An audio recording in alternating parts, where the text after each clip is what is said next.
Salute സജ്ജനങ്ങളെ.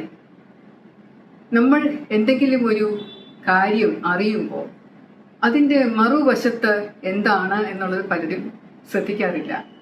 എന്തായിരിക്കുമെന്ന് ചിന്തിച്ചു നോക്കാറ് പോലുമില്ല. പ്രത്യേകിച്ച് അധികാര സ്ഥാനത്തിരിക്കുന്നവർ എന്തെങ്കിലും ഒരു കാര്യം പറയുന്നു എന്നുണ്ടെങ്കിൽ നമ്മളത് വിശ്വസിക്കണം. അങ്ങനെയാണ് നമ്മളെ കുട്ടിക്കാലം മുതൽ പഠിപ്പിച്ചിട്ടുള്ളത്. എന്താ പാഠപുസ്തകങ്ങൾ എഴുതി വെച്ചിരിക്കുന്നതോ അല്ലെങ്കിൽ ടീച്ചർമാർ പറയുന്നതോ അച്ഛനമ്മമാർ പറയുന്നതോ മുതിർന്നവർ പറയുന്നതോ ചോദ്യം ചോദിക്കാതെ അനുസരിക്കുക എന്നാണ് നമ്മളെ ആനകളെയൊക്കെ ചട്ടം പഠിപ്പിക്കുന്ന പോലെ പഠിപ്പിച്ച് വെച്ചിരിക്കുന്നത്. അതുകൊണ്ട് തന്നെ എന്തെങ്കിലും കുറ്റകൃത്യങ്ങൾ നടന്നു എന്ന് പത്രങ്ങൾ റിപ്പോർട്ട് ചെയ്താൽ നമ്മൾ പലപ്പോഴും അതിന്റെ മറുവശം എന്തായിരിക്കും, ഇത് തന്നെയാണോ കാര്യം എന്ന് അന്വേഷിക്കാറില്ല. വളരെ വിചിത്രമായ അല്ലെങ്കിൽ എനിക്ക് അങ്ങനെ സംശയം തോന്നിയ ചില സംഭവങ്ങൾ ഞാൻ വിവരിക്കാം. ജയിലിൽ പോകുമ്പോഴാണ് നമ്മൾ പലപ്പോഴും പോലീസ് ചെയ്യുന്ന കാര്യം ശരിക്കും ശരിയാണോ എന്ന സംശയം നമ്മുടെ മനസ്സിൽ വരുന്നത്. കാരണം എല്ലാ തരത്തിലുമുള്ള പ്രതികളുമായിട്ട് വളരെ അടുത്ത് ഇടപഴകേണ്ട ഒരു അവസ്ഥ ജയിലിൽ വരുമല്ലോ, ജയിൽ മേധാവി എന്നുള്ള നിലയ്ക്ക്. അങ്ങനെ ഞാൻ എറണാകുളത്തെ ഒരു ജയില് വിസിറ്റ് ചെയ്യാൻ പോയപ്പോൾ അവിടെ കഷ്ടിച്ച് 18 വയസ്സ് പ്രായം തോന്നിക്കുന്ന ഒരു നല്ല ഭംഗിയുള്ള ഒരു പയ്യൻ ജയിലിന്റെ ഒരു അറയിലെ താഴെ ഇങ്ങനെ കുനിഞ്ഞ് ഇരുന്ന് കരഞ്ഞുകൊണ്ടിരിക്കുന്നു. വലിയ സങ്കടം. അപ്പൊ അവനെ കൊണ്ടുവന്നിട്ട് പോലീസ് കൊണ്ടുവന്ന് റിമാൻഡ് ചെയ്തിട്ട് ഇപ്പോൾ മണിക്കൂറുകളെ ആയിട്ടുള്ളൂ എന്ന് പറയുന്നു. അപ്പൊ ഞാൻ അവൻ്റെ അടുത്ത് പറഞ്ഞു എണീറ്റ് നിൽക്കാൻ പറഞ്ഞപ്പോൾ അവൻ എണീറ്റ് നിന്നു. നല്ല സുന്ദരനായിട്ടുള്ള വെളുത്ത ഒരു നല്ല ഭംഗിയുള്ള ഒരു പയ്യൻ. ആ പയ്യൻ കോളേജിൽ എങ്ങാണ്ട് ചേർന്നതേ ഉള്ളൂ. അവന്റെ കൂടെ പഠിക്കുന്ന ഒരു കുട്ടിയുമായിട്ട് പ്രണയത്തിലാണ് എന്നുള്ള കാര്യം മാത്രമേ അവന് അറിയാവുള്ളൂ. പെട്ടെന്ന് ഒരു ദിവസം പോലീസ് വന്ന് ഇവനെ വീട്ടിൽ നിന്ന് പൊക്കിക്കൊണ്ടുപോയി പെൺകുട്ടിയെ പീഡിപ്പിച്ചു എന്നും പെൺകുട്ടിക്ക് 18 വയസ്സായിട്ടില്ല എന്നും ഇവന് 18 വയസ്സായിരുന്നു, അത് പോക്സോ ആണ് എന്നും പറഞ്ഞുകൊണ്ട് അവനെതിരെ പോക്സോ കേസ് ചുമത്തി അവനെ കുറച്ചു ദിവസം പോലീസ് സ്റ്റേഷനിലൊക്കെ വെച്ച് നല്ലപോലെ അടിയൊക്കെ കൊടുത്ത ശേഷം പിന്നീട് അത് കോടതിയിൽ കൊണ്ടുപോയി. കോടതിയിൽ ഇതുപോലെ പോലീസ് പറഞ്ഞു ഇത് പോക്സോ ആണ്, പെൺകുട്ടിയെ പീഡിപ്പിച്ചിട്ടുണ്ട് എന്ന് പറയുന്നു. അപ്പൊ ഇവൻ പറയുന്നു ഞാൻ ഒന്നുമേ ചെയ്തിട്ടില്ല, ഈ കുട്ടിയെ യാതൊരു വിധത്തിലുള്ള ശാരീരിക ഉപദ്രവം ഉണ്ടായിട്ടില്ല, ലൈംഗിക ബന്ധമൊന്നും ഉണ്ടായിട്ടില്ല, ഞാൻ ആ കുട്ടിയുടെ കൈ പിടിച്ചിട്ടുണ്ട്, ഞങ്ങൾ തമ്മിൽ കെട്ടിപ്പിടിച്ചിട്ടുണ്ട്, ചിലപ്പോൾ അങ്ങോട്ടും ഇങ്ങോട്ടും കവളിലൊക്കെ ചുംബിച്ചിട്ടുണ്ട്, അല്ലാതെ ഞാൻ ഒന്നും ചെയ്തിട്ടില്ല, കുട്ടിക്ക് അത് അറിയാം. വലിയ പണക്കാരനും ഇൻഫ്ലുവൻഷ്യലുമായിട്ടുള്ള കുടുംബത്തിലുള്ള ഒരു കുട്ടിയായിരുന്നു അത്. അപ്പൊ അച്ഛനമ്മമാര് നല്ല പണക്കാരാണ്. ഇവന്റെ ഫാമിലിയിൽ അത്ര നല്ല സാമ്പത്തികമൊന്നുമില്ല. കൂടാതെ ഇവന് ജോലിയൊന്നുമില്ല, പഠിക്കുന്ന പയ്യനാണ്. വലിയ ഒരു ജാതിയിൽ എങ്ങാണ്ട് ഒരു ചെറിയ വ്യത്യാസം, വലുതായിട്ട് കുഴപ്പമില്ല, പക്ഷെ ഒരു ചെറിയ താഴ്ന്ന ജാതിയാണ്. അതുകൊണ്ട് പെൺകുട്ടിയുടെ അച്ഛനമ്മമാർ ഇത് അറിഞ്ഞപ്പോൾ പോലീസിനെ സ്വാധീനിച്ച് ഇവനെ അറസ്റ്റ് ചെയ്യിച്ചതാണ് എന്നുള്ള മട്ടിലാണ് ഇവൻ എൻ്റെ അടുത്ത് പറഞ്ഞത്. പക്ഷെ ഇവന് എന്തുകൊണ്ടാണ് അറസ്റ്റ് ചെയ്ത് പെണ്ണുമായിട്ടുള്ള പ്രശ്നമാണോ എന്ന് പോലും അവൻ കോടതിയിൽ അവനെ പ്രൊഡ്യൂസ് ചെയ്ത സമയത്താണ് അവന് മനസ്സിലാവുന്നത്. പോലീസ് അറസ്റ്റ് ചെയ്തുകൊണ്ട് പോകുമ്പോഴൊക്കെ എന്താ സാറേ എന്തിനാ എന്നെ അറസ്റ്റ് ചെയ്യുന്നത് എന്ന് ചോദിക്കും. അവന്റെ അച്ഛനമ്മമാര് വന്ന് പോലീസ് സ്റ്റേഷനിൽ വന്ന് പറയും എന്തിനാ മോനെ അറസ്റ്റ് ചെയ്തത്, അവരൊന്നും മിണ്ടൂല, അതൊക്കെ ഉണ്ട്, അതൊക്കെ കോടതിയിൽ പതുക്കെ അറിഞ്ഞാൽ മതി എന്ന് പറയും. 2 ദിവസത്തോളം അനധികൃതമായിട്ട് കസ്റ്റഡിയിൽ വെച്ചിരുന്നു. എന്നിട്ട് ഇവന് നല്ല അടിയും കൊടുത്തു. എന്തിനാ സാർ എന്നെ അടിക്കുന്നതെന്ന് ചോദിച്ചിട്ട് പോലും അതൊക്കെ പിന്നെ മനസ്സിലായിക്കോളും. അതൊന്നും വിവരിക്കുന്നില്ല, ഒന്നും പറയുന്നില്ല. അപ്പം എന്തിനാണ് തന്നെ ഇങ്ങനെ ഉപദ്രവിക്കുന്നതെന്ന് അറിയാനുള്ള അവകാശം പോലും ഇല്ലാതെയാണ് അതിനെ പീഡിപ്പിച്ചതെന്നുള്ള മട്ടിലാണ് ആ പയ്യൻ പറയുന്നത്. പയ്യൻ പറഞ്ഞു ഞാൻ ആകെ ചെയ്ത തെറ്റെന്ന് പറയുന്നത് പ്രേമിച്ചു പോയി എന്നുള്ളതാണെന്ന്. അപ്പൊ ഹോർമോണിന്റെ ഒരു വലിയതായിട്ടൊരു ഒഴുക്ക് നമ്മുടെ ശരീരത്തിലൂടെ യുവത്വത്തിൽ ഉണ്ടാവുമല്ലോ പ്യൂബർട്ടി സമയത്ത്. ആ സമയത്ത് പ്രണയം തോന്നുക അങ്ങോട്ടും ഇങ്ങോട്ടും സ്വാഭാവികമാണ്. പക്ഷെ സമൂഹത്തിലുള്ള ചില ചിട്ടവട്ടങ്ങൾ കാരണം ഇതുപോലെ വളരെ ക്രൂരരായിട്ടുള്ള പെൺകുട്ടിയുടെ അച്ഛനമ്മമാര് ചേർന്ന് ആ കുഞ്ഞിന്റെ ഭാവി അങ്ങ് നശിപ്പിച്ച് കളയുക ചെയ്തത്. കാരണം പോക്സോ കേസ് എന്ന് പറഞ്ഞാൽ വളരെ സീരിയസ് ആണ്, നല്ല ശിക്ഷ കിട്ടും. ഈ കുട്ടിയെ കൊണ്ട് കോടതിയിൽ പോയി എന്തെങ്കിലുമൊക്കെ പറയിപ്പിച്ചു കഴിഞ്ഞാൽ മാത്രം മതി, മെഡിക്കൽ റിപ്പോർട്ട് പോലും വേണമെന്നില്ല. കാരണം സെക്ഷൽ ഒഫൻസ് എന്നാണ് പറയുന്നതെങ്കിലും അതോടുകൂടി ആ മോട്ടീവോട് കൂടി ചെയ്തതാണെങ്കിലും പോക്സോ നിലനിൽക്കും. പെനിട്രേഷൻ എന്ന് പറയുന്നത് വെജൈനൽ പെനിട്രേഷൻ പ്രൂവ് ചെയ്യേണ്ട, എന്റെ വായിലൂടെ തള്ളിയെന്നോ അങ്ങനെ എന്തെങ്കിലുമൊക്കെ പറഞ്ഞാൽ മതിയല്ലോ. അപ്പൊ അങ്ങനെ പറഞ്ഞു കഴിഞ്ഞാല് തീർച്ചയായിട്ടും ഈ പയ്യന്റെ ഭാവിയെ അങ്ങ് പോകും. കോളേജിൽ പഠിക്കാനായിട്ട് പോകുന്ന പയ്യനാണ്, എക്കണോമിക്സോ മറ്റോ ചേർന്ന് പഠിക്കുകയാണ്. അപ്പൊ അവന് ഇനിയും പഠിത്തം തുടരാൻ പറ്റില്ല, കോളേജിൽ പോകാൻ പറ്റില്ല, അവന് പാസ്പോർട്ട് എടുക്കാൻ പറ്റില്ല, വിദേശത്ത് പോകാൻ പറ്റില്ല, ജോലി കിട്ടില്ല, സർക്കാർ ജോലി കിട്ടില്ല. അങ്ങനെ ഒരു കറ പോലെ ഇങ്ങനെ ഈ കേസ് അവന്റെ ഇത് കിടക്കുമല്ലോ. അപ്പൊ ഞാനിത് വളരെ സിമ്പത്തറ്റിക് ആയിട്ട് ഈ കുട്ടിയെ പറ്റിയിട്ട് അന്വേഷിച്ചിട്ട് ഞാൻ എങ്ങനെയെങ്കിലും അതിനെ ഒന്ന് ജാമ്യം കൊടുത്ത് വിടാൻ പറ്റുമോ എന്നൊക്കെ പരമാവധി നോക്കി. പക്ഷെ കേസ് വളരെ സ്ട്രോങ് ആയിരുന്നത് കൊണ്ടും പെൺകുട്ടിയുടെ അച്ഛനമ്മമാര് വളരെ ഇൻഫ്ലുവൻഷ്യലായി നല്ല രാഷ്ട്രീയ പിന്തുണയുള്ളത് കൊണ്ടും ഒക്കെ അതൊന്നും ചെയ്യാൻ പറ്റില്ല എനിക്ക്. അതുകൊണ്ട് എനിക്ക് ആ കുട്ടിയുടെ അടുത്ത് പാവം രക്ഷപ്പെട്ട് പൊക്കോട്ടെ എന്ന് മാത്രം വിചാരിക്കാനേ സാധിച്ചുള്ളൂ. പക്ഷെ എന്തുകൊണ്ടോ ജയിലിൽ അവനെ നല്ല രീതിയിൽ പരിഗണിച്ചു. കാരണം എനിക്കൊരു സിമ്പതി ഉണ്ട് എന്ന് മനസ്സിലായപ്പോൾ ജയിൽ ഉദ്യോഗസ്ഥരെല്ലാവരും കൂടെ ചേർന്ന് അവനെ നല്ല രീതിയിൽ നോക്കുകയൊക്കെ ചെയ്തു. അവന് പിന്നീട് കുറെ നാൾ കഴിഞ്ഞിട്ട് അവന് ജാമ്യം കിട്ടി, അവൻ പുറത്തിറങ്ങി. അപ്പൊ കേസിന്റെ ഇനി സ്ഥിതി എന്തായി എന്നൊന്നും ഞാൻ പിന്നീട് നോക്കിയിട്ടില്ല. ഇതുപോലെ വേറൊരു അവസരത്തിൽ പ്രായമായ ആള്, അതും ഈ പോക്സോ കേസ് എന്ന് പറഞ്ഞ് കിടക്കുകയാണ്. അത് എനിക്കൊന്നും ജില്ലാ ജയിലിലോ മറ്റോ ആയിരുന്നു എന്ന് തോന്നുന്നു. ആള് ഏകദേശം 56-57 വയസ്സുണ്ട്. അപ്പൊ അയാൾ കിടന്ന് ഇങ്ങനെ അലറി വിളിച്ച് പറയുകയാണ് എന്നെ കാണുമ്പോൾ, മാഡം മാഡം എന്നെ പോലീസ് വെറുതെ പിടിച്ചിട്ടിരിക്കുകയാണ്, ഞാനൊന്നും ചെയ്തിട്ടില്ല, ഞാൻ പോക്സോ ഓഫൻസ് ചെയ്തിട്ടില്ല, ഞാൻ ഒന്നും ചെയ്തിട്ടില്ല. എന്താണ് ഇയാൾ ചെയ്തത് എന്ന് ഞാൻ അയാളോട് പോയി ചോദിക്കുമ്പോൾ അയാൾ പറഞ്ഞു, ഞാൻ പറയുന്നതൊന്നും പോലീസ് വിശ്വസിക്കുന്നില്ല, ഞാനും എന്റെ ഭാര്യയും തമ്മിൽ എന്തോ പ്രശ്നമുണ്ട്, ഭാര്യയ്ക്ക് വേറെ ആൾക്കാരുമായിട്ട് ബന്ധമുണ്ട്, ഞാനും അല്പം കള്ളൊക്കെ കുടിക്കും, ഞാൻ അവളെ അടിച്ചിട്ടൊക്കെ ഉണ്ട്, പക്ഷെ എനിക്ക് മക്കളെ ഭയങ്കര സ്നേഹമാണ്. അപ്പൊ ഭാര്യ എനിക്കെതിരെ കൊണ്ടുപോയി പോലീസിന് പരാതി കൊടുത്തു, ഞാൻ പ്രായപൂർത്തിയാകാത്ത മൂത്ത മോള് 13 വയസ്സുള്ള മോളെ ഞാൻ സെക്ഷ്വലായിട്ട് ഹരാസ് ചെയ്തു എന്ന് പറഞ്ഞ് പരാതിയുടെ കൊടുത്തതിന്റെ പുറത്താണ്. കാരണം ഭാര്യ അടിച്ചു എന്ന് പറഞ്ഞ് കൊടുത്തു കഴിഞ്ഞാൽ ഡൊമസ്റ്റിക് വയലൻസ് ആണ്, പോലീസിന് കേസെടുക്കാൻ നിർവാഹമില്ല. ഭാര്യയ്ക്കാണെങ്കിൽ ശാരീരികമായിട്ട് പീഡനം ഇതൊന്നും ഇല്ലാത്തതുകൊണ്ട്, മെഡിക്കൽ റിപ്പോർട്ടൊന്നും ഇല്ലാത്തത് കൊണ്ട് ഒന്നും ചെയ്യാൻ പറ്റില്ല. പക്ഷെ 12-13 വയസ്സായ കുട്ടിയെ ഇതുപോലെ അച്ഛൻ പിടിച്ച് അടുത്ത് കിടത്തി ചുണ്ടിൽ ഉമ്മ വെച്ചു എന്നൊക്കെയുള്ള മട്ടില് ഇങ്ങനെ പറഞ്ഞ് അതിനെ കൊണ്ട് പറയിപ്പിയോ മറ്റോ ചെയ്തിട്ട് അച്ഛനെ പിടിച്ചുകൊണ്ട് പോയി പോലീസ് എന്തായാലും അറസ്റ്റ് ചെയ്ത് അയാൾ ജയിലിലായി. അപ്പൊ അയാൾ ജയിലിൽ കിടന്നുകൊണ്ട് പറയുകയാണ്, ഞാൻ എന്റെ അടിച്ചിട്ട് പോലും ഇല്ല കുഞ്ഞിനെ, ഞാൻ ഈ കൈ കൊണ്ട് അടിച്ചിട്ട് പോലും, എനിക്ക് അത് വലിയ ഇഷ്ടമുള്ള കുഞ്ഞാണ്. ഇങ്ങനെയുള്ള ഒരു അപവാദം എന്നിലോട്ട് പറഞ്ഞപ്പോൾ അയാളെ കൂലിപ്പണിക്കാരനും കണ്ടാണ്. പക്ഷെ എന്നാലും അയാൾക്കും പിന്നെ ഒരു കുടുംബം, അയാൾക്കും മറ്റ് അച്ഛനമ്മമാരും അനിയനും അനിയത്തിയും സമൂഹവും അയാളുടെ സുഹൃത്തുക്കളും ഒക്കെ അയാളെ പറ്റി ഇനി എന്തായിരിക്കും ചിന്തിക്കുന്നത്. പുറത്തിറങ്ങിയാലും അങ്ങനെയല്ല, എന്റെ ഗതി ഇങ്ങനെ ആയി പോയല്ലോ എന്നുള്ള മട്ടിൽ അയാൾ ഇങ്ങനെ കിടന്ന് അലറി വിളിച്ച് കരയുന്ന ഒരു ചിത്രവും എന്റെ മനസ്സിലൂടെ ഉണ്ട്. പക്ഷെ അതിനേക്കാളും ഒക്കെ ഭീകരമായ ഒരു സംഭവം, ഞാൻ ഒരിക്കലും മറക്കാത്ത ഒരു സംഭവം തിരുവനന്തപുരത്ത് ജില്ലാ ജയിലിൽ വീണ്ടും നടന്നു. അത് ഈ യങ് ആയിട്ട് വരുന്ന പ്രിസൺ ഓഫീസേഴ്സ് ഉണ്ടല്ലോ, ട്രെയിനിങ് ഒക്കെ കഴിഞ്ഞ ഉടനെ കയറി വരുന്നവർ വളരെ ആദർശ ധീരരായിട്ടുള്ള പ്രിസൺ ഓഫീസേഴ്സ് ആയിരിക്കും. അപ്പൊ അതിലൊരു പ്രിസൺ ഓഫീസർ യങ് ആയിട്ടുള്ള ഒരു പയ്യൻ എന്നെ വിളിച്ചിട്ട് പറഞ്ഞു, ധൈര്യമായിട്ട് എന്നെ ഫോണിൽ വിളിച്ചിട്ട് പറഞ്ഞു, മാഡം ഞാൻ തിരുവനന്തപുരം ജില്ലാ ജയിലിൽ ജോലി ചെയ്യുന്ന പ്രിസൺ ഓഫീസറാണ്, ഞാനിപ്പോൾ വന്നിട്ട് ഇപ്പോൾ 2 മാസമേ ആയിട്ടുള്ളൂ, എനിക്ക് ഇൻമേറ്റ്സിനോടൊക്കെ ഇതിനകത്ത് തടവുകാരോടൊക്കെ എനിക്ക് വലിയ കരുണയും ദയയും സിമ്പതിയൊക്കെയാണ്, പക്ഷെ എന്റെ മാഡം എന്റെ നെഞ്ച് പൊളർന്നു പോകുന്നത് പോലെ ഇന്നലെ ഒരാളെ കൊണ്ടുവന്ന് ഇവിടെ ഇട്ടു, ഒരു പയ്യനാണ്, 10-20-21 വയസ്സേ ഉള്ളൂ, എഞ്ചിനീയറിംഗ് സ്റ്റുഡന്റ് ആണ്, അവനെ എന്റെ ദൈവമേ മാഡം വിശ്വസിക്കില്ല, അവന്റെ ശരീരത്തിൽ ഒരു ഒറ്റ സ്ഥലം പോലും ഇല്ല മുറിവേക്കാത്തത്, അത്രയ്ക്ക് പോലീസ് അടിച്ച് ചരച്ച് ചതച്ച് അവനെ ചെയ്യാത്ത ദ്രോഹത്തിൽ അവന്റെ കണങ്കാലിന്റെ അടിയിൽ മുഴുവൻ ചോര, അവന്റെ ദേഹം മുഴുവനും രക്തം, അവനെ പരിശോധിക്കുമ്പോൾ അവൻ കിടന്ന് പെടയുകയാണ്. ഇന്നലെ രാത്രി മുഴുവൻ അവൻ പനിച്ച് കിടന്ന് വിറച്ചു. അപ്പൊ ഞാൻ എന്റെ സീനിയർ ഓഫീസേഴ്സിനോട് പറഞ്ഞു, അയ്യോ ഇത് ആശുപത്രി കൊണ്ടുപോകണം, ഇവൻ ഇവിടെ കിടന്ന് ഇനി ചത്താലോ. ചിലപ്പോൾ അവർ പറഞ്ഞു, വേണ്ട കൊണ്ടുപോട്ടെ, പോലീസ് കൊണ്ടുവന്ന് ആക്കിയതല്ലേ, നമുക്കൊന്നും ചെയ്യാൻ പറ്റില്ല, തടവുകാരനെ ആശുപത്രിയിലേക്ക് കൊണ്ടുപോകണമെന്നുണ്ടെങ്കിൽ പോലീസ് തന്നെ വന്ന് കൊണ്ടുപോകണം, അതാണ് ചട്ടം, ജയിലിൽ ആൾക്കാർക്ക് കൊണ്ടുപോകാൻ പറ്റില്ല. അപ്പൊ പോലീസിനെ വിളിച്ച് അവർ വരില്ല, കാരണം പോലീസ് അടിച്ച് കൊണ്ടുവന്നിട്ട് പേരൂർക്കട പോലീസ് സ്റ്റേഷനിൽ നിന്ന് അറസ്റ്റ് ചെയ്ത് കൊണ്ടുവന്നിട്ടിരിക്കുകയാണ്. അപ്പൊ കേസ് എന്താണ്, ഏത് കേസിലെ പ്രതി എന്ന് ചോദിച്ചപ്പോഴാണ് അമ്മയെ കൊന്നു എന്ന് പറഞ്ഞ് അറസ്റ്റ് ചെയ്ത കേസിലെ പ്രതിയാണ്, സ്വന്തം അമ്മയെ കൊന്നു എന്ന് പറഞ്ഞത്. ഡിസംബർ 2017 ഞാനും പത്രത്തിൽ വായിച്ചതാണ്, ഞാനും അത് വിശ്വസിച്ചു ശരിയായിരിക്കും, കാരണം പത്രങ്ങളിലൊക്കെ എഴുതുന്നത് വലിയ പൊടിപ്പും തൊങ്ങലും കഥകളും ഒക്കെ വെച്ചിട്ടാണല്ലോ. ഈ കുട്ടി എഞ്ചിനീയറിംഗ് സ്റ്റുഡന്റ് ആണ്, എഞ്ചിനീയറിംഗ് കഴിഞ്ഞു, ആക്ച്വലി പഠിത്തമൊക്കെ കഴിഞ്ഞിട്ട് 2 സബ്ബോ മറ്റോ കിട്ടാനുണ്ട്. അവന്റെ അച്ഛൻ നല്ല ഫാമിലി, നല്ല പണക്കാരായിട്ടുള്ളതാണ്, അച്ഛൻ ഗൾഫിലെ ജോലിയാണ്, ചേച്ചി കല്യാണം കഴിച്ചു കഴിഞ്ഞ് ദുബായിലെ ജോലിയാണ്, ഭർത്താവും ദുബായിലാണ്, അവനും അവന്റെ അമ്മയും മാത്രമാണ് അമ്പലമുക്കിലുള്ള ഒരു സ്ഥലത്ത് താമസം, ഒരു ലെയിനിൽ താമസം, വളരെ നല്ല വീടാണ്, വലിയ വീടും പുതിയ വീടും ഒക്കെയാണ്, ഇഷ്ടംപോലെ പറമ്പൊക്കെ ഉണ്ട്. അപ്പൊ ഇവൻ അമ്മയുമായിട്ട് ഇടയ്ക്കിടയ്ക്ക് വഴക്കിടാറുണ്ട്, കാരണം അമ്മയുടെ സ്വഭാവം മോശമാണ് എന്നാണ് ഇവൻ പറയുന്നത്. അപ്പൊ ഞാനിത് പത്രത്തിലൂടെ വായിച്ച സംഭവം എന്ന് പറയുന്നത്, ഈ പയ്യൻ അമ്മയ്ക്ക് അവിഹിതമായ ഒരു ബന്ധമുണ്ട് എന്ന വിശ്വാസത്തിൽ അമ്മയുമായിട്ട് വഴക്കിട്ടിട്ട് അമ്മയെ കഴുത്ത് ഞെരിച്ച് കൊന്ന് അമ്മയെ വലിച്ചോട്ട് കൊണ്ടുപോയി പറമ്പിന്റെ ഒരു വശത്തിട്ട് കരിയില കൂട്ടി മണ്ണെണ്ണ ഒഴിച്ച് കത്തിച്ചു. എന്നിട്ട് അമ്മയെ കാണാനില്ല എന്ന് പറഞ്ഞ് പോലീസിന് പരാതി കൊടുത്തു. അപ്പൊ ആ സമയം പോലീസ് വന്ന് നോക്കിയപ്പോൾ വേറെ ആരും വന്ന് ചെയ്യാൻ സാധ്യത ഇല്ലാത്തതുകൊണ്ട് ഇവനാണെന്ന് പറഞ്ഞ് പോലീസ് ഇവനെ പിടിച്ചോണ്ട് പോയി. കുറെ നേരം 2-3 ദിവസം ചോദ്യം ചെയ്തതിനു ശേഷം ഇവൻ സമ്മതിച്ചു എന്നൊക്കെയുള്ള മട്ടിലാണ്, കുറ്റം ചെയ്തതായിട്ട് സമ്മതിച്ചു. ഇത് അവഹിതം ഉള്ളത് കൊണ്ട് വഴക്കിട്ടത് മാത്രമല്ല, പൈസ ചോദിക്കുമ്പോഴൊന്നും അമ്മ കൊടുക്കാറില്ല. പിന്നെ സെമസ്റ്റർ പരീക്ഷ എഴുതണമെങ്കിൽ ഫീസ് കെട്ടി വെക്കണം. അപ്പൊ അമ്മയോട് പൈസ ചോദിച്ചിട്ട് അമ്മ കൊടുക്കാത്തതിന്റെ വിരോധവും കൂടെ കൊണ്ടാണ് കൊന്നത് എന്നാണ് പോലീസിന്റെ ഭാഷ്യവും പത്രങ്ങളിലൂടെ വന്ന വാർത്തയും അതാണ്. ഞാൻ ഇതൊക്കെ സാധാരണ നിങ്ങളെയൊക്കെ പോലെ തന്നെ പത്രം വായിച്ചിട്ട് ഞാൻ അതും ശരിയായിരിക്കാം, മോൻ തന്നെ ആയിരിക്കാം അമ്മയെ കൊന്നത് എന്ന് ഞാനും വിശ്വസിച്ചോട്ടാ. ശരി, അവനെ 2 അടി കൊടുക്കുന്നതിൽ കുഴപ്പമൊന്നുമില്ല നമ്മളൊക്കെ വിചാരിക്കുമല്ലോ, സ്വന്തം അമ്മയെ കൊന്നതല്ലേ. പക്ഷെ എന്റെ അനുഭവത്തിൽ ഇതേവരെ സ്വബുദ്ധിയുള്ള ആരും സ്വന്തം അമ്മ എന്ത് കാരണം പറഞ്ഞാലും കൊല്ലുകയില്ല.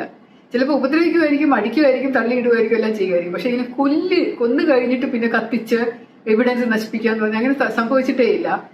മാനസിക വിഭ്രാന്തി കാണിക്കുന്ന ചിലരൊക്കെ ചിലപ്പോൾ അടിക്കും. ചിലപ്പോൾ മദ്യത്തിന്റെ ഒരുപാട് മദ്യമൊക്കെ കുടിച്ച് ബോധം കെട്ടിരിക്കുന്ന, അല്ലെങ്കിൽ മയക്കുമരുന്ന് ഒരുപാടൊക്കെ കഴിച്ച് ബോധം കെട്ടിരിക്കുന്ന അവസ്ഥയിൽ ചിലപ്പോൾ എന്തെങ്കിലും അപകടമായിട്ട് സംഭവിക്കും. ജയിൽ ഓഫീസർ എന്നെ വിളിച്ചിട്ട് പറയുന്നല്ലോ, അയാൾക്ക് പോലും സഹിക്കാൻ പറ്റാത്ത രീതിയിൽ അയാൾക്ക് ഇന്നലെ രാത്രി ഉറങ്ങാൻ പറ്റില്ല, അയാൾക്ക് മനസ്സിങ്ങനെ വല്ലാതിരിക്കുന്നു, അയാൾക്കാണ് ഇതുപോലെ പറ്റിയിരുന്നെങ്കിൽ എന്നുള്ള ചിന്തയിൽ അയാൾ ഇങ്ങനെ എടുത്ത് വിഷമിക്കുകയാണ്. 28 വയസ്സുള്ള ഒരു ഓഫീസറാണ് ജയിൽ ഓഫീസർ.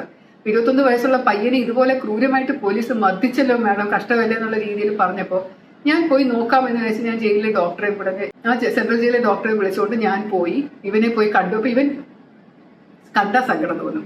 തീരെ കൊച്ചാണ്, വെലിഞ്ഞ് കൊച്ച് സൈസുള്ള ഒരു പയ്യനാണ്. ഇവൻ നടക്കാൻ വയ്യ ശരിക്കും. ഇവൻ ഇങ്ങനെ എഴിഞ്ഞാണ് എന്റെ മുന്നിൽ വന്നത്. രണ്ടുപേരും പിടിച്ചോണ്ടാണ്. ഇവന്റെ ശരീരത്തിൽ നിറയെ പാടുകളാണ്, മുറിഞ്ഞ് ഉണങ്ങി, ചിലത് പൊട്ടി, ചിലത് പഴുക്കുന്നതിന്റെ സ്റ്റേജില്. ഇവന്റെ ചുണ്ട് പൊട്ടിയിട്ടുണ്ട്, ഇവന്റെ മുഖത്തൊക്കെ അടിയുടെ പാടുണ്ട്, ഇവന്റെ പുറകുവശം മൊത്തം ഇങ്ങനെ ലാത്തിയിട്ടടിച്ച പാടുണ്ട്, ഇവന്റെ കാൽവെള്ളം മുഴുവനും അടിച്ച് പൊളിച്ച് കളഞ്ഞിട്ടുണ്ട്, ഇവന്റെ മൂത്രത്തിൽ കൂടെ രക്തം വരുന്നു, ഇവൻ അപ്പിയിടുമ്പോൾ രക്തം വരുന്നു, ഇവൻ ഒന്നിനും വയ്യ, ഇവൻ അങ്ങനെ ഭയങ്കരമായിട്ട് പനിച്ച് വിറച്ചിരിക്കുകയാണ്. ഇപ്പം ഡോക്ടർ ഉള്ള മരുന്നൊക്കെ കൊടുത്ത ഒരു കുത്തിവയ്പ്പൊക്കെ എടുത്തൊന്ന് സമാധാനിപ്പിച്ചിരുത്തി. ആ സമയം എനിക്കൊന്നും ചെയ്യാൻ പറ്റില്ല. ഞാൻ എൻ്റെ മൊബൈൽ ഫോണിൽ ഇവന്റെ കുറച്ച് പരിക്കുകളുടെ ഫോട്ടോ മാത്രം എടുത്തു. കാരണം എനിക്കും അപ്പം ഭയങ്കരമായിട്ട് വിഷമം വന്നു ഇവനെ കണ്ടപ്പോൾ. ഞാൻ പോകാൻ നേരത്ത് ഇവൻ എൻ്റെ അടുത്ത് വന്നിട്ട് പറഞ്ഞു, മാഡം ഞാനത് ചെയ്തിട്ടില്ല, എന്നെ വെറുതെ പോലീസ് പിടിച്ചതാണ്, ഒരുപാട് ഉപദ്രവിച്ച് സമ്മതിപ്പിച്ചതാണ് എന്നെ കൊണ്ട്, പറയടാ അല്ലെങ്കിൽ നിന്നെ ഇനി ഉപദ്രവിക്കുന്നു പറഞ്ഞ് അങ്ങനെ ഉപദ്രവത്തിൽ നിന്ന് രക്ഷപ്പെടാൻ വേണ്ടി സമ്മതിച്ചാണ്, അല്ല ഞാൻ എൻ്റെ അമ്മയെ കൊന്നിട്ടില്ല എന്ന് അവൻ പറഞ്ഞു. ഞാൻ പറഞ്ഞു, ഈ കഥ കേൾക്കാൻ ഞാൻ പിന്നെ വരാം, തൽക്കാലം നീ റെസ്റ്റ് ചെയ്യാന്ന് പറഞ്ഞു. പിന്നെ ഞാൻ 2 ദിവസം കഴിഞ്ഞിട്ട് അവനൊന്ന് ഭേദമായി കഴിഞ്ഞപ്പോൾ ഞാൻ അവൻ്റെ അടുത്ത് പോയി. അതിനോടകം ഞാൻ പെരൂർക്കട കേസിൽ എന്താണെന്നുള്ളതൊന്ന് അന്വേഷിച്ചു നോക്കും. അപ്പൊ പോലീസ് ഒരിക്കലും പറയില്ലല്ലോ, അവർ എഴുതി വെച്ചിരിക്കുന്ന പോലെ പറയുള്ളൂ, എന്താണ് കാര്യം എന്നുള്ളത് പറയില്ലല്ലോ. അപ്പൊ ആ സമയം കൊണ്ട് ഇവന്റെ അച്ഛനും മസ്കറ്റിൽ നിന്ന് വന്നു, ഇവന്റെ ചേച്ചി ദുബായിൽ നിന്ന് വന്നു, ചേച്ചിയുടെ ഭർത്താവും ദുബായിൽ നിന്ന് വന്നു. ഈ പയ്യന്റെ പേര് അക്ഷയ് എന്നാണ്, അച്ഛന്റെ പേര് അശോകൻ എന്നാണ്, ചേച്ചിയുടെ പേര് എനിക്ക് ഓർമ്മയില്ല. എന്തായാലും ഇവരെല്ലാരും കൂടെ വന്നിട്ട് പോലീസുകാർ പറഞ്ഞത് ഇവൻ തന്നെയാണ് കൊന്നത് മാഡം. വൈകിട്ടോ 3:30-4 മണി അടുപ്പിച്ചുള്ള സമയം ഇവൻ തമ്മിൽ വഴക്കിട്ടിട്ട് അമ്മയെ ബെഡ്റൂമിൽ വെച്ചിട്ട് ബെഡ്ഷീറ്റ് വെച്ച് കഴുത്ത് ഞെരിച്ച് കൊന്നിട്ട് വലിച്ചഴിച്ചുകൊണ്ട് കൊണ്ടുപോയി പറമ്പിൽ കൊണ്ടിട്ടിട്ട് അവിടെ ഇട്ട് ക്രിസ്മസിന്റെ പിറ്റേ ദിവസം, ഡിസംബർ എങ്ങാണ്ടാണല്ലോ, ക്രിസ്മസിന്റെ അന്നോ അന്ന് പിറ്റേ ദിവസം എങ്ങാണ്ടാണ്, അവിടെ ഇട്ട് അവൻ മണ്ണെണ്ണ ഒഴിച്ച് കത്തിച്ചു. സൂയിസൈഡ് അല്ല എന്തായാലും, കാരണം സൂയിസൈഡ് ആണെങ്കിൽ അവരവിടെ പോയി മണ്ണെണ്ണ ഒഴിച്ച് കത്തിക്കേണ്ട കാര്യമില്ല, അവർക്ക് വീട്ടിലിരുന്നോ ബാത്റൂമിലിരുന്നോ അങ്ങനെ ചെയ്യാം. അതുപോലെ സൂയിസൈഡ് ആണെങ്കിൽ എല്ലാവരും പുറത്തു നിന്നാണെങ്കിൽ എല്ലാവരും അലർച്ചയൊക്കെ കേൾക്കും. പിന്നെ കന്നാസൊന്നും അവിടെ ഒന്നും കാണുന്നില്ല, മണ്ണെണ്ണ കൊണ്ടുവന്ന കന്നാസൊന്നും അതിൻ്റെ അടുത്തൊന്നുമില്ല. അപ്പൊ അതുകൊണ്ട് ആരോ കൊന്നത് തന്നെയാണ്, കഴുത്ത് ഞെരിച്ചിട്ട് കൊന്നിട്ട് അവിടെ കൊണ്ടിട്ട് കത്തിച്ചതാണ് എന്നുള്ളത് വ്യക്തമായിരുന്നു. അപ്പൊ അതുകൊണ്ട് ആരോ കൊന്നു, കത്തിച്ചു. പക്ഷെ ഇത് ഇവൻ തന്നെയാണ് എന്ന് പോലീസ് എന്ത് അനുമാനത്തിലാണ് എത്തിയത് എന്ന് ഞാൻ അന്വേഷിച്ചപ്പോൾ ഇവർ രണ്ടുപേരും മാത്രമേ വീട്ടിലുള്ളൂ, വേറെ ആർക്കും ഈ അമ്മയോട് വിരോധമില്ല. മോൻ എപ്പോഴും അമ്മയുമായിട്ട് വഴക്കാണ്, പെട്ടെന്നുണ്ടായ പ്രകോപനത്തിൽ എന്തെങ്കിലും ചെയ്തതായിരിക്കാം, അതിൻ്റെ ഇടയിൽ കൂടെ മരിച്ചു പോയതായിരിക്കാം എന്നുള്ള മട്ടില്ല പറഞ്ഞത്. അമ്മയ്ക്ക് ഇങ്ങനെ അവിഹിതം എന്ന് പറയുന്നത് ഉണ്ടായിരുന്നു, കാരണം 50 വയസ്സുള്ള സ്ത്രീയാണ്.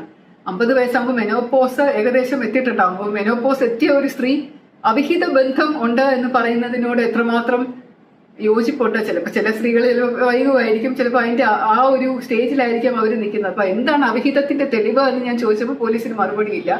ആരുമായിട്ടും അവിഹിതമുള്ളതായിട്ട് പോലീസിനും കണ്ടുപിടിക്കാൻ പറ്റിയിട്ടില്ല. ഇവന്റെ അച്ഛനോടും ചേച്ചിയോടും ഞാൻ ചോദിച്ചു. അപ്പൊ അച്ഛൻ എൻ്റെ അടുത്ത് വന്നിട്ട് അച്ഛൻ കിടന്ന് പൊട്ടിക്കരയുകയായിരുന്നു എൻ്റെ അടുത്ത്. എന്റെ പൊന്നു മാഡം, എന്റെ മോൻ നിരപരാധിയാണ്, അവനത് ചെയ്യില്ല, അവൻ അത്രയ്ക്ക് നിഷ്കളങ്ക മനസ്സുള്ളവനാണ്, എല്ലാവരുമായിട്ടും വഴക്കിടും എന്നുള്ളതല്ലാതെ അവനത് ചെയ്യേണ്ട ഒരു കാര്യമില്ല. പിന്നെ കൂടാതെ പോലീസ് പറഞ്ഞിരിക്കുന്നത് സെമസ്റ്റർ പരീക്ഷയുടെ ഫീസ് അമ്മ കൊടുത്തില്ല, അതിന്റെ വിരോധത്തിൽ കൊന്നുവെന്ന്. അവന്റെ അക്കൗണ്ടിൽ, അവന് സ്വന്തമായിട്ട് അക്കൗണ്ട് ഞാൻ 21 വയസ്സാവുന്നതിന് മുമ്പ് തന്നെ തുടങ്ങിയിട്ടുണ്ടായിരുന്നു ഫീസ് അയച്ചു കൊടുക്കാനായിട്ട്. അവന്റെ അക്കൗണ്ട് ഒന്ന് പരിശോധിച്ച് നോക്കിയാൽ പോലെ പോലീസിന് അറിഞ്ഞൂടെ അതിനകത്ത് ലക്ഷക്കണക്കിന് രൂപ കിടപ്പുണ്ടെന്നുള്ളത്. എന്തെങ്കിലും ആവശ്യമുള്ള അവൻ എന്നെ വിളിച്ച് പറഞ്ഞാൽ ഞാൻ അപ്പം തന്നെ പൈസ അയച്ചു കൊടുക്കുമല്ലോ. അതുകൊണ്ട് അമ്മ പൈസ കൊടുത്തില്ല എന്നുള്ള കാര്യം അവിശ്വസനീയമാണ്, അത് വിശ്വസിക്കാൻ പറ്റുന്നില്ല. പിന്നെ അവളുടെ സ്വഭാവം എന്ന് പറയുന്നത് ഇതുപോലെ അവൾക്ക് പല ആൾക്കാരുമായിട്ട് ബന്ധം ഉണ്ടായിരുന്നു, പണ്ട് ഇപ്പോഴും അങ്ങനെ തുടരുന്നുണ്ടോ എന്ന് എനിക്കറിയില്ല. എൻ്റെ അടുത്ത് മോൻ അങ്ങനെ പരാതി ഒന്നും പറഞ്ഞിട്ടില്ല. പക്ഷെ മോനും അമ്മയും തമ്മിൽ സ്വരച്ചേർച്ചയില്ല. കാരണം അമ്മ ഒന്നും ചെയ്യത്തില്ല, മോന് വേണ്ടി ഭക്ഷണം ഉണ്ടാക്കി കൊടുക്കുകയില്ല, കാത്തിരിക്കുകയില്ല, ഒന്നും ചെയ്യില്ല. ഒരു വളരെ കെയർലെസ് ആയിട്ടുള്ള, ഇറങ്ങി ഞാൻ പലയിടത്തും പോയി കറങ്ങി നടക്കുന്ന ഒരു സ്ത്രീയാണ്. അച്ഛൻ എൻ്റെ അടുത്ത് പറഞ്ഞു, മാഡം പോസ്റ്റ്മോർട്ടം റിപ്പോർട്ട് ഒന്ന് വാങ്ങിച്ചു നോക്കണം, എൻ്റെ ഭാര്യയുടെ പോസ്റ്റ്മോർട്ടം റിപ്പോർട്ട്. അതിൻ്റെ അകത്ത് മരണസമയം എന്ന് പറഞ്ഞിരിക്കുന്നത് 3:30-4 മണി അടുപ്പിച്ചാണ്. അപ്പൊ അതിൻ്റെ ഇടയ്ക്ക് ഉച്ചയ്ക്ക് ഊണ് കഴിഞ്ഞിട്ട് ദഹിക്കുന്ന ആ സമയത്താണ് മരിക്കുന്നതെന്ന് പറയുന്നത്. ആ സമയം എൻ്റെ മോൻ എവിടെയായിരുന്നു അവൻ്റെ മൊബൈൽ ഫോണിന്റെ ലൊക്കേഷൻ വെച്ച് പോലീസ് അന്വേഷിച്ചിട്ടുണ്ടോ മാഡം ഒന്ന് ചോദിച്ചു നോക്കുക എന്ന് പറഞ്ഞു.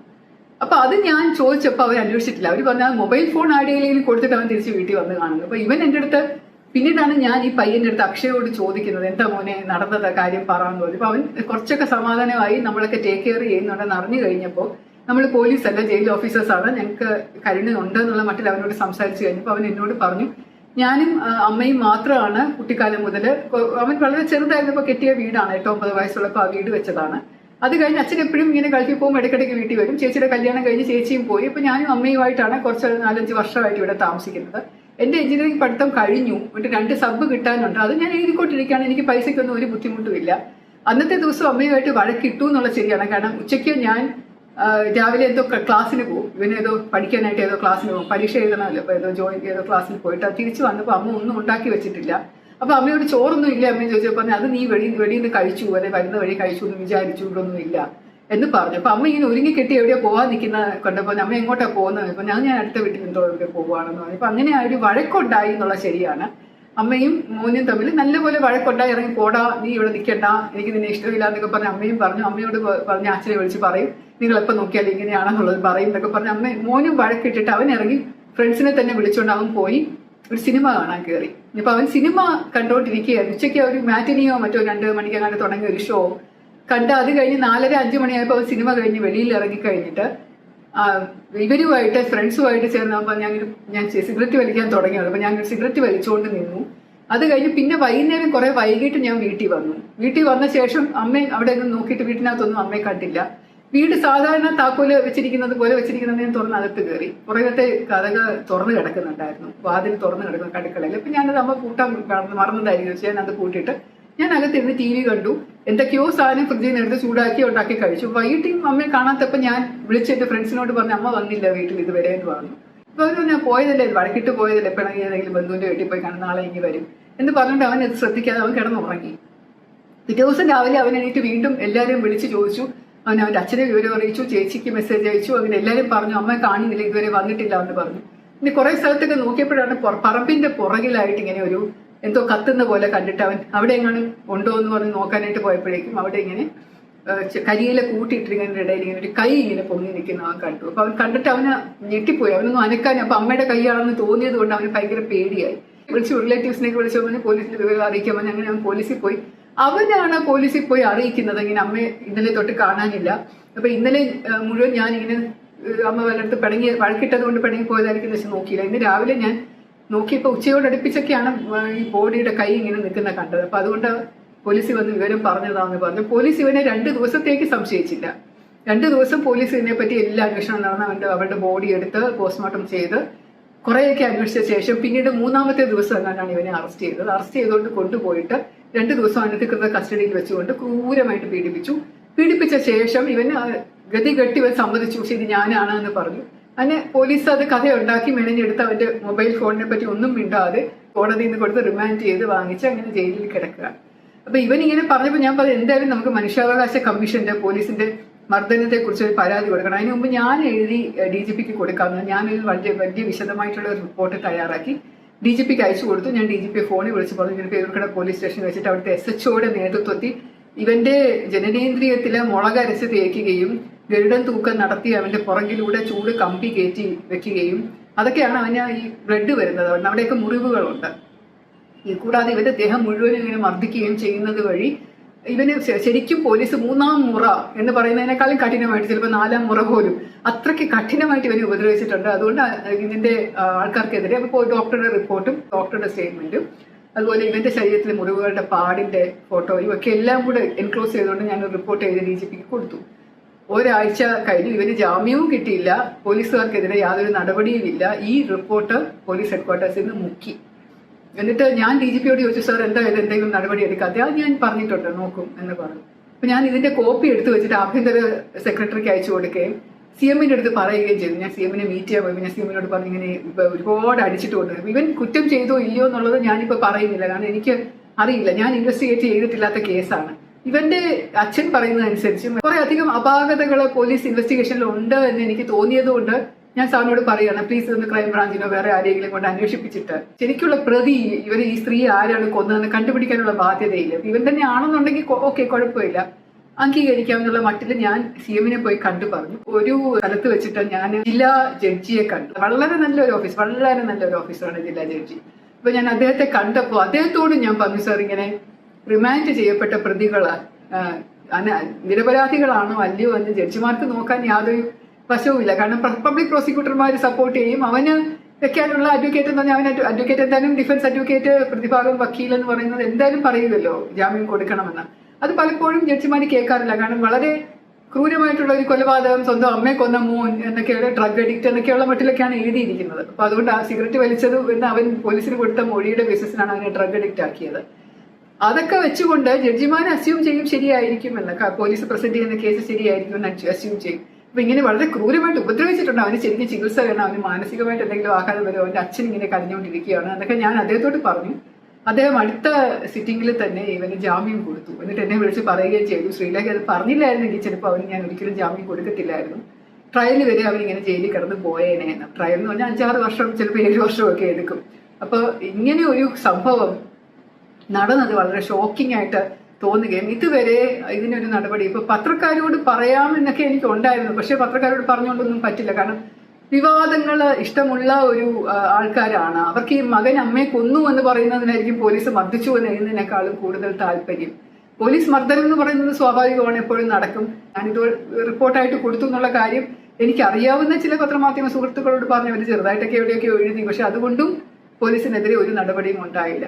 ആ സ്ത്രീക്ക് ഇങ്ങനെ ദാരുണമായിട്ടുള്ളൊരു അന്ത്യം വന്നു, ശരിയാണ്. അതിന്റെ അച്ഛൻ, ആ സ്ത്രീയുടെ ഭർത്താവ് എൻ്റെ അടുത്ത് അശോകൻ എന്ന് പറയുന്ന ആളിനോട് ആദ്യം വന്നപ്പോൾ പറഞ്ഞ ഒരു കാര്യമാണ്, മാഡം വനിതയാണ്, സ്ത്രീയാണ്, മാഡത്തിന് സ്ത്രീകളോട് ഒരുപാട് കരുണയുണ്ടോ എന്ന് എനിക്കറിയാം, അതുകൊണ്ട് ഞാൻ പറയുന്നത് ചിലപ്പോൾ വിശ്വസിച്ചു എന്ന് വരില്ല, പക്ഷെ ഇതാണ് മാഡം സത്യം എന്നുള്ള മട്ടിൽ അയാൾ പറഞ്ഞപ്പോൾ എനിക്ക് തോന്നി ശരിയാണ്, നമ്മൾ കാണുന്ന എല്ലാ കാര്യങ്ങളും ശരിയായിരിക്കില്ല, അതിനൊരു മറുവശവും കൂടെ ഉണ്ട്.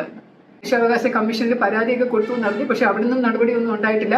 പോലീസ് കംപ്ലയിൻസ് അതോറിറ്റിയിൽ അവർ പരാതി കൊടുത്തു. പക്ഷെ അവിടെ നിന്നും നടപടി ഉണ്ടായിട്ടില്ല.